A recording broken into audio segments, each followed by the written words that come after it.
Sind die Animatronics wirklich real? Ja, hallo, ich stehe in deinem Zimmer. Gibt es sowas wie Animatronics wirklich im echten Leben? Hallo, ich bin hier hinten. Könnte sich sowas wie das in Five Nights at Freddy's wirklich im echten Leben wiederholen? Tjulfar, ich bin noch hier. Freddy, ich weiß, dass du da bist. Aber ich meine echte Animatronics. Die großen. Willst du damit sagen, dass ich klein bin? Nein, das meinte ich damit nicht. Du bist doch selber nur eine Hand größer wie ein Schwein.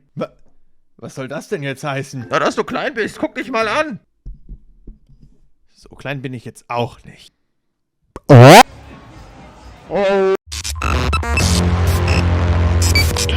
Hey Freunde, damit herzlich willkommen zurück bei eurem Tjulfar. Herzlich willkommen zu einem weiteren Reaction-Video. Ich dachte mal, wir reagieren mal auf was anderes als einfach nur Fnaf-Clips, sondern wir schauen uns heute echte Animatronics an. Animatronics im echten Leben und auch einige Zwischenfälle, die damit zusammenhängen. Ein sehr krasses Video, wie ich finde. Da könnte man schon ein bisschen Angst bekommen, ne?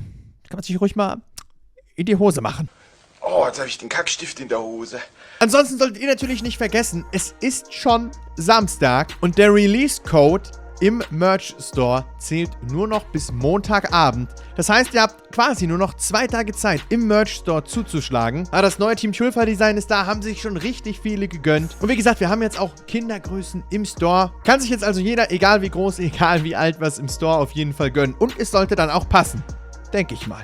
Und wie gesagt, mit dem Code RELEASE könnt ihr 15% auf alles im Store sparen. Auf alte Designs, auf neue Designs, auf alles. Einfach beim Checkout eingeben. 15% noch bis Montagabend, deswegen schaut auf jeden Fall mal rein. Aber wir starten jetzt mal rein in dieses Video. Lasst natürlich gerne ein Abo und einen Daumen nach oben hier auf dem Kanal da. Wir starten jetzt langsam schon in Richtung 220.000 Abos. Deswegen, falls du noch nicht abonniert hast, lass gerne ein Abo da. Ich würde mich sehr freuen. Das Video hier ist von Fast Pass Facts. Und die haben nicht nur Videos über Animatronics, sondern die haben einige richtig coole Faktenvideos. Also guckt da auf jeden Fall mal rein. Gerne da auch abonnieren natürlich, ne? Hier auch Daumen nach oben geben, ein bisschen Support. Und wir schauen jetzt mal rein. Das Originalvideo ist natürlich auch unten in der Beschreibung verlinkt, falls ihr es euch ohne mein Gesabbel angucken wollt. Und wir starten jetzt mal rein in das Video. Hier ist jetzt noch ein bisschen ein Intro davor. Aber das nehmen wir einfach mal mit. Und hier seht ihr schon ein paar Teaser von verschiedenen Locations und Animatronics, die wir hier in dem Video sehen werden. Ultra interessant. Ich habe euch jetzt auch gerade mal die Untertitel noch mit angemacht, damit ihr auch alles wenigstens nachlesen könnt. Yes, sir. One of my favorite pieces of theme park history is the abandoned animatronics. Oh, da geht's schon los, Leute.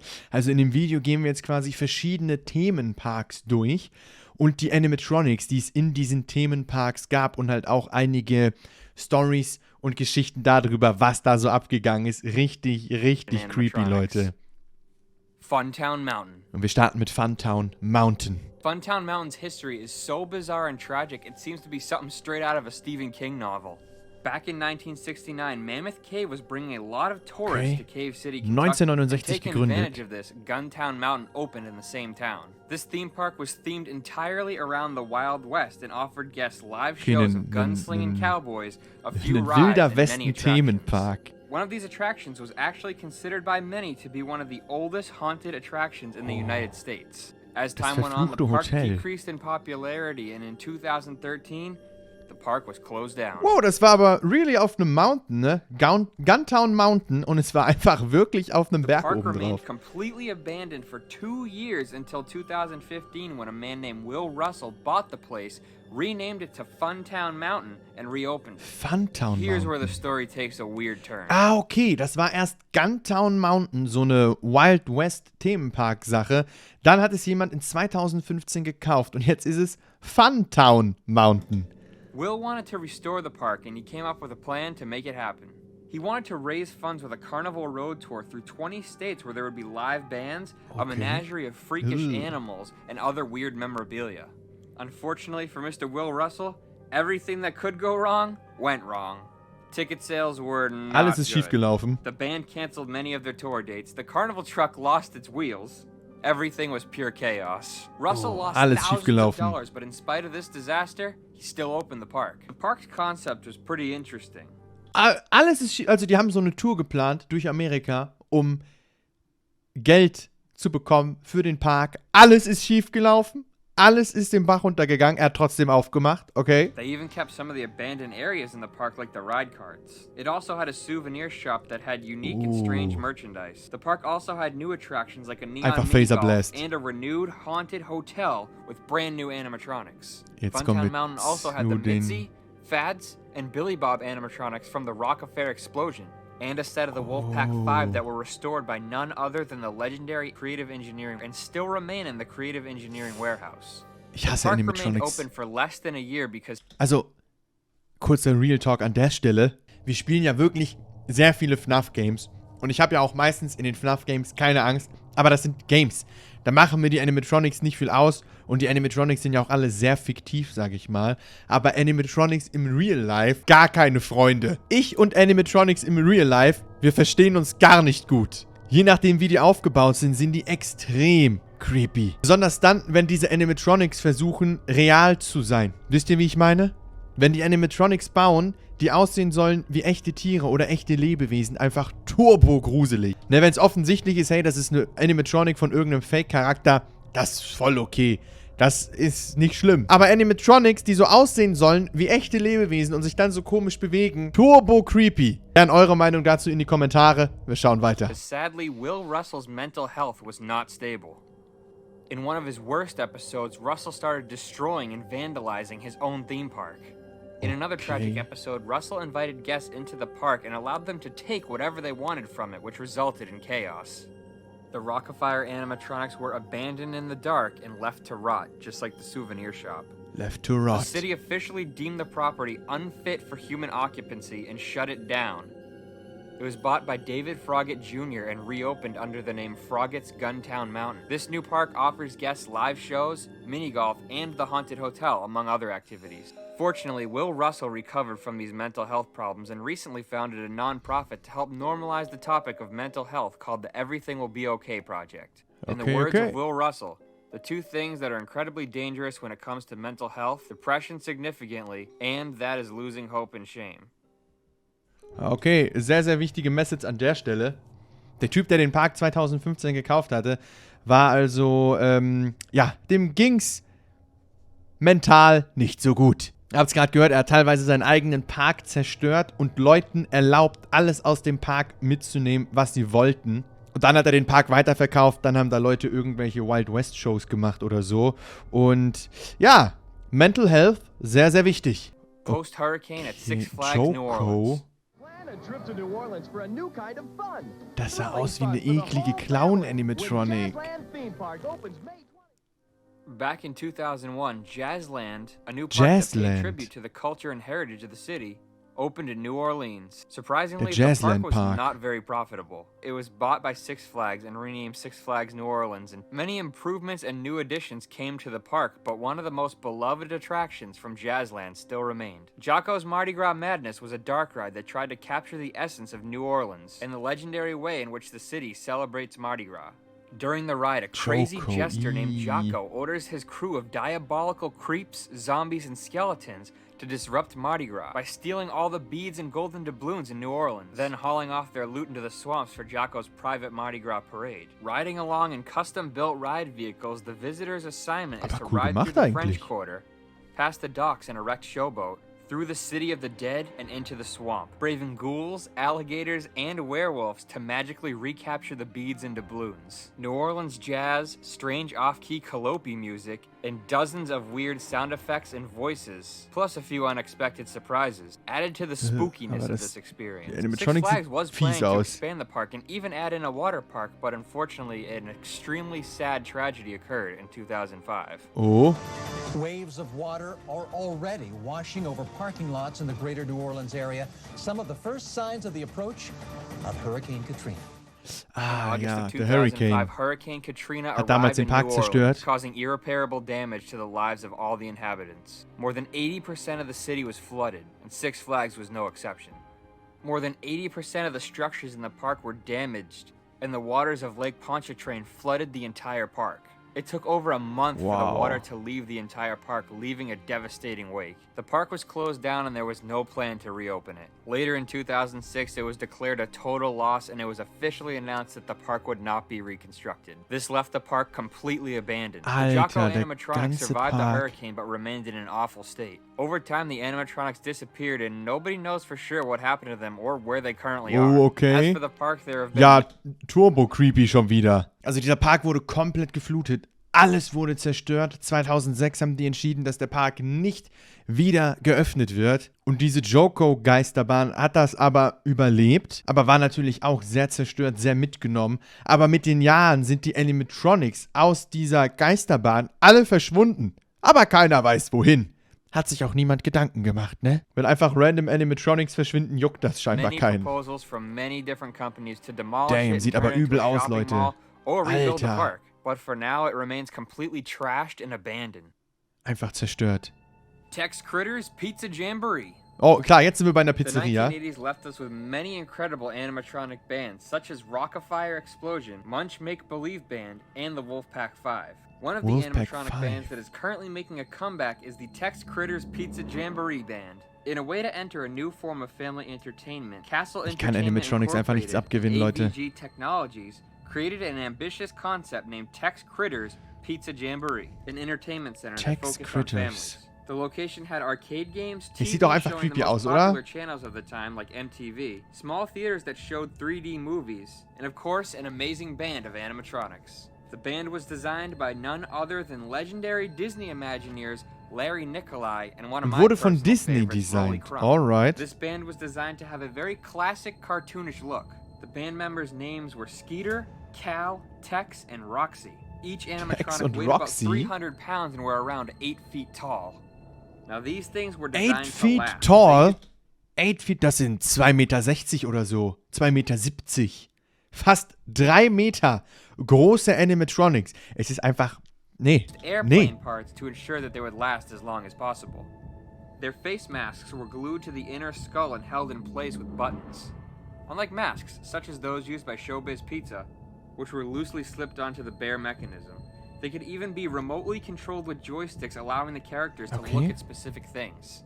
They also had very fluid and natural movements, which made them live up to the Disney animatronics. Ja, genau. Er hat gerade gesagt, die haben natürlich sehr echt aussehende Bewegung. Das sieht doch nicht echt aus. In welchem Leben sieht das echt One of the aus? most popular being inside Castle Park Amusement Park in Paso, Texas. But 1984 was a terrible year for Castle Entertainment due to the high cost of managing the different branches. This led to the company closing most of the complexes, including Castle Park. Tex and Company were sold to Magic Landing and relocated to the park's pizza parlor. They were there until the park closed in 1988. Magic Landing was abandoned from its closing in 1988 Alter, das sieht so krass aus, diese 2009, ganzen verlassenen Parks, leaving ne? Tex and the band in a terrible state, becoming worse and worse each and every day. Einfach It's Withered actually really Animatronics. sad to see something that was created to entertain and bring joy to people end up in such a terrible state. The park was Einfach demolished Withered in Animatronics. 2013, but thankfully everything in this story doesn't have a tragic ending. Some fans managed to rescue and rebuild many of the animatronics. Alter, from einfach different Endoskelette. branches and Straight give them up a second Endoskelette. chance. Guck mal, wie groß die sind. Hey Dog Squad, Sauko here. This is the first episode of exclusive series for our Patreons. From $1 you can access this series. We're leaving a link in the description and also in the corner. Back at you, Ben. Thank you. Five Nights at Freddy's Animatronics Fright Dome and Dr. Creepypasta. Five Nights at Freddy's Every time Animatronics? someone talks about animatronics, whether they're abandoned, retired, or just plain scary, people have to mention Five Nights at Freddy's. Of Although course. these animatronics are fictitious and not really abandoned, we had to include them on this list. Thanks to the popularity of the franchise, there have even been some attractions inspired by Five Nights at Freddy's.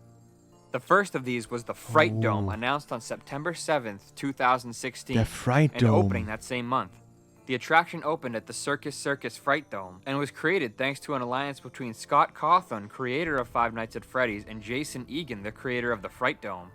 The attraction brought to life the infamous Freddy Fazbear's Einfach Pizza echte and Fnaf was changed Animatronics, each and every Leute. day it was open to feature new jump scares and animatronics in new locations. Wow. The different rooms vaguely recreated scenes from the first game.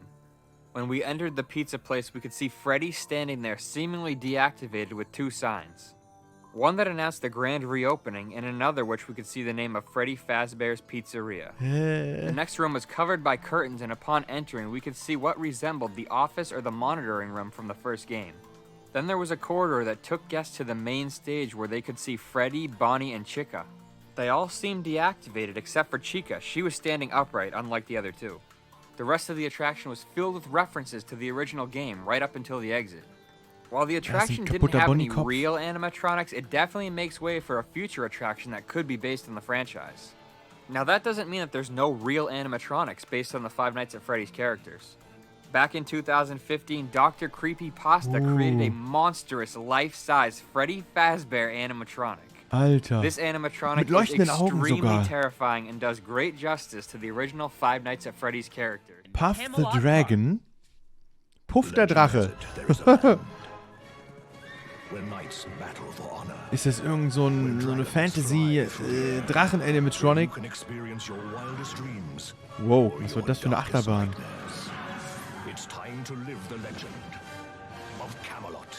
Einfach ein Camelot-Freizeitpark? Ja, moin. Located in the English county of Lancashire, this park was inspired by Camelot, King Arthur, and the Knights of the Round Table.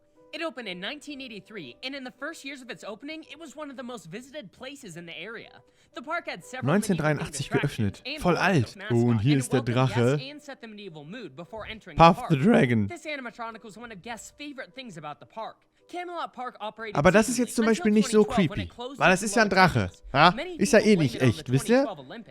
Das triggert mich nicht ganz so sehr.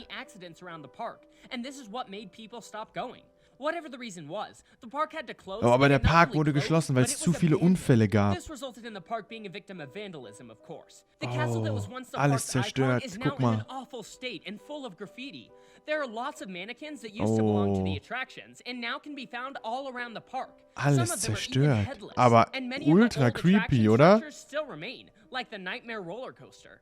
Puff was of course abandoned for many years, but nowadays is nowhere to be found. Ja. Nobody knows what Die happened. Puff Animatronic, die Drachen Animatronic ist natürlich auch auf magische Weise verschwunden. The park is now fenced and entrance is prohibited to explorers, and it is even advised not to enter because it can sometimes be full of vandals and even arsonists, and there are currently no plans of tearing it down or opening it again.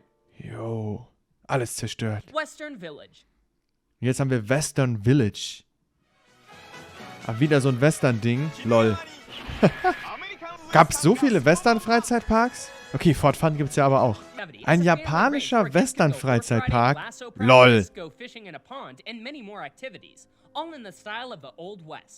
Over time, the park started to grow. They acquired more horses, built more attractions, and hired more staff, including performers for live shows. The park continued to expand and even reached 1 million visitors per year. As part of this expansion, the park added animatronics. Oh, richtig menschliche Animatronics. Was an animatronic of John Wayne. There was also a canteen full of robotic cowboys and a haunted house that included a Grim Reaper dressed as a dentist. Every theme park has some iconic building. Disneyland has Sleeping Beauty's castle, Animal Kingdom has the Tree of Life, Western Village had a 1/3 scale replica of Mount Rushmore. Ja, why? moin. Because why not? The replica cost $27 million, and not only was it an exterior structure, but it had an interior room filled with human-sized teddy bears dressed in costumes. In 2007, the park grew, but so did its debts, and with the opening of Tokyo Disneyland and Tokyo Disney Sea, fewer and fewer people were visiting the parks. So Western Village declared bankruptcy. Ja, natürlich. Auch zerstört, geschlossen. Aber die Animatronics sind alle noch da. Wow.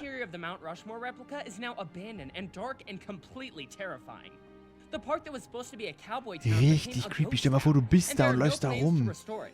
In the words of the owner Ominami-san, the goal of life is not to make money, but to make your dreams come true. So maybe he did not make much money at the end, but his dreams came true. Okay, Leute, und das war's jetzt schon für dieses Video. Das waren alle unterschiedlichen Animatronics, die in diesem Video drin waren. Es gibt natürlich noch viel mehr echte Animatronics und Stories, die damit zusammenhängen. Ja, das waren ja nicht alle Animatronics, die es im Real Life gibt. Da gibt's noch viel mehr Sachen zu sehen. Deswegen, falls ihr Bock darauf habt, dass wir uns noch mehr Real-Life-Animatronics mal angucken, was es im echten Leben so für merkwürdige und gruselige Animatronics da draußen gibt, lasst es mich in den Kommentaren wissen. Ansonsten gerne abonnieren, Daumen nach oben geben. Hier könnt ihr euch noch andere Videos aussuchen und ja, einfach hier oben abonnieren. Gerne den Zweitkanal auschecken. Wir sehen uns natürlich im nächsten Video. Macht's gut und bis dahin.